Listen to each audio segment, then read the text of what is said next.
누구나 이해할 수 있는 살아있는 언어로 깨달음의 본질을 전하는 아디아샨티는 깨달음에 대한 오해에 대해 설명하며 우리가 좋은 기분보다 진리를 더 염원할 때 스스로를 속이지 않게 된다고 말합니다. 오늘은 지금 여기 16-2호에 실린 글 중 하나인 좋은 기분보다 진리를 염원하라에 대해 들려드리겠습니다. 깨어남에 관해 우리가 듣는 대부분의 이야기는 깨달음을 상품처럼 팔아보려는 상술처럼 들린다. 상품의 구매를 권유받을 때 우리는 가장 좋은 측면의 말만 듣게 되고 심지어는 실제로 있지도 않은 이야기까지 들어야 한다. 깨달음을 사라고 외치는 장사판에서 우리가 듣는 것이라고는 이 깨달음이란 것이 온통 사랑과 황홀경과 자비와 합일 등 온갖 고상한 경험으로 가득하다는 이야기뿐이다. 거기에다 기상천외한 얘기거리들까지 더해지면 깨어남이란 의뢰, 기적이나 신비한 힘 같은 것과 깊이 연관되어 있다고 믿게 되어버린다. 그 중에도 가장 흔한 상술은 깨달음은 지복의 경험이라는 것이다. 그 결과 사람들은 내가 영적으로 깨어나기만 하면, 신과의 합의를 이루기만 하면 영원한 황홀경 속으로 들어갈 수 있을 거야 라고 생각한다. 물론 이것은 깨어남이 무엇인지에 대해 매우 잘못 알고 있는 것이다. 깨어남에 따르는 지복 상태가 있을 수는 있지만 사실 그것은 깨어남의 부산물이지 깨어남 자체는 아니다. 그 부산물을 쫓아다니는 동안에 우리는 진짜를 잃게 된다. 이것은 문제라고 할 수 있다. 영적 수행법들은 대개 깨어남의 부산물만을 재생할 뿐이지 깨어남 자체를 선물하지는 않기 때문이다. 사람의 의식은 엄청나게 유연해서 영적 수행이나 기법 또는 고행 따위에 참가하면 깨어남의 부산물, 지복의 상태나 열림의 형상 등을 많이 경험할 수 있다. 그렇지만 정작 깨어남 그것은 얻지 못한 채 끝나고 만다. 깨어남이 무엇이 아닌지를 아는 것, 그것이 중요하다. 그럼으로써 더 이상 깨어남의 부산물만을 쫓아다니지 않게 되는 것이다. 우리는 영적 수행을 통해 뭔가 긍정적인 감정 상태를 얻어보려는 추구를 포기해야만 한다. 깨어남의 길은 어떤 긍정적인 감정 상태에 관한 것이 아니다. 오히려 깨달음이란 전혀 쉽지도 긍정적이지 않을 수도 있다. 우리가 가진 망상을 부수기란 쉬운 일이 아니다. 오랫동안 지니고 온 인식을 놓아보내기가 그리 쉬운 것이 아니다. 오히려 큰 고통을 주고 있는 그 망상들을 직시하는 것에조차 엄청난 저항을 느낄 수도 있다. 이것이 바로 우리가 깨어남의 원정길을 떠날 때 지금 자신이 무엇을 향해 자신을 던지고 있는지를 모르고 있는 부분이다. 가르치는 사람으로서 내가 학생들에 대해 비교적 일찍이 알게 된 사항은 그들이 과연 진정한 실제에 관심이 있는가? 즉, 이들이 정말 진리를 원하고 있는가? 아니면 사실은 그저 기분 좋은 정도를 바라는 것 뿐인가 하는 것이었다.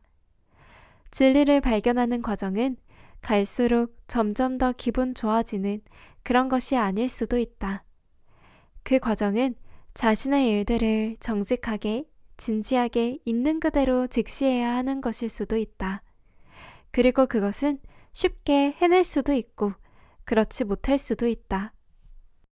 실제에서 실제로 이어져 들려오는 진실한 목소리, 깨어남으로 손짓하는 진실된 그 목소리는 우리 안에 깊은 곳에서 울려나온다.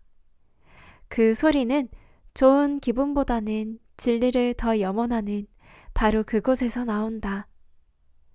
만약 우리의 목표라는 것이 그저 당장의 좋은 기분을 원할 뿐이라 한다면 우리는 계속해서 자신을 속이고 있는 것이다. 지금 이 순간의 멋진 기분을 원하는 그 생각이 바로 우리가 스스로를 속이는 방식이기 때문이다. 누구나 더 나은 기분을 원한다. 이건 인간의 경험적인 본능이기도 하다. 즉, 우리는 쾌감은 되도록 많이, 고통은 되도록 적게 요구하도록 배선되어 있다. 하지만 우리 안에는 더욱더 깊은 충동이 있다. 나는 그것을 깨어나고자 하는 충동이라 말하고 싶다. 자기 스스로를 속이고 있는 온갖 방식들을 직시할 수 있는 용기를 주는 것이 바로 이 깨어나고자 하는 충동이다. 또한 그것은 우리 스스로의 삶에 대한 책임을 우리 자신이 지지 않으면 안 된다고 말하는 충동이다. 깨달은 스승의 옷자락에 매달리는 것으로 깨달음에 이르게 되지는 않는다. 그러려다가는 장님이 되기 십상이다. 우리가 눈을 감은 채로 남이 시키는 대로 하게 되면, 또는 오랜 역사가 있다거나 숭배 대상이라는 이유만으로 어떤 계명을 맹목적으로 따르게 되면 우리는 결국 깜깜한 무지에 종착하고 만다. 깨어남 혹은 깨달음에 관한 또 다른 커다란 오해는 그것을 뭔가 신비적인 경험이라고 생각하는 것이다. 천지자연과 하나가 된다거나 바닷속으로 녹아든다거나 또는 신과 합일된다거나 하는 경험을 기대할 수도 있다. 이것은 올바른 것이 아니다.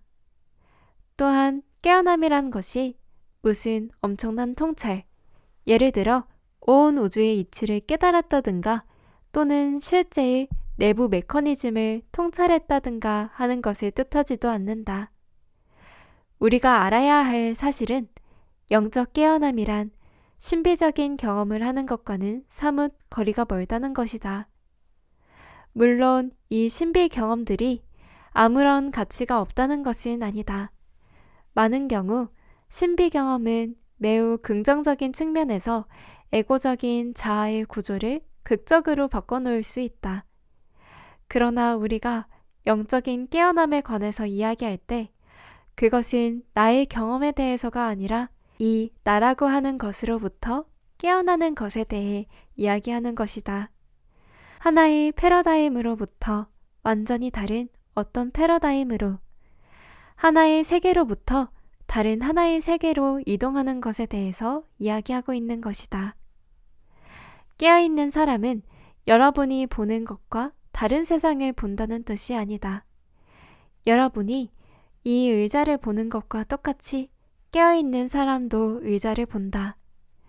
차이점이라면 완전히 깨어나 있는 사람은, 즉 이원성의 베일 저편에 건너가 있는 사람은 나머지 사람들에게는 서로 다르게 보이거나 유별나게 보이는 물건들이 근본적으로 똑같이 인식된다는 점이다. 의자를 보지만 동시에 자신을 의자와 별개의 무엇으로 여기지 않는다.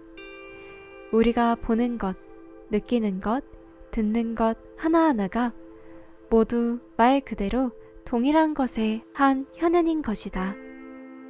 진실되고 확실한 깨어남을 경험하면 우리가 누구이며 무엇인지가 분명해진다. 그에 대해서는 더 이상 의문의 여지가 없게 된다. 진정한 깨어남의 징표는 구하는 행위가 종식되는 것이다. 구하는 자는 그 나름대로 하나의 가상현실로서 기능하였을 뿐, 또 그렇게 사라져간다. 어떤 의미에서 구하는 자는 그 할 일을 다 마친 것이다. 그는 의식 혹은 영으로 하여금 꿈속 상태와의 동일시로부터 빠져나오는데 필요한 힘을 주었고 본래의 존재 상태로 돌아가도록 도와준 셈이다. 만약 그 깨어남이 머무는 형태의 깨어남이라면 구하는 자와 구함은 모두 완전히 녹아 없어질 것이다. 반면에 그 깨어남이 스쳐가는 깨어남이라면 구하는 자와 구함은 녹아내리고 있는 도중이라서 아직 완전히 녹아 없어지지는 않았을 것이다. 그 어느 쪽이든지 간에 구하는 자가 녹아 없어진다는 사실 그 자체가 사람의 삶을 변화시킬 수 있다. 영적인 행로를 걷는 이들은 온통 고도자라는 자아상의 탈을 덮어쓴 채 살아왔을 것이다. 삶이란 문자 그대로 영적 축으로 신, 합의 상태, 깨달음을 향한 열망으로 정의되었을 것이다. 그러다 벼랑간에 깨어남이 일어난다. 구하는 자와 구함과 영적 갈구에서 생겨나 쌓아 올려진 모든 에고의 구조물들이 갑자기 사라져 없어진다. 우리의 자아상은 그저 있는 그대로 보여지면서 떨어져 나간다. 아디아샨티의 좋은 기분보다 진리를 염원하라. 여러분은 어떻게 느끼셨나요? 모든 개별적이고 구별되는 것들이 동일한 그것의 현현이라는 말씀이 인상 깊게 다가옵니다. 그럼 다른 기사로 찾아뵙겠습니다. 시청해주셔서 감사합니다.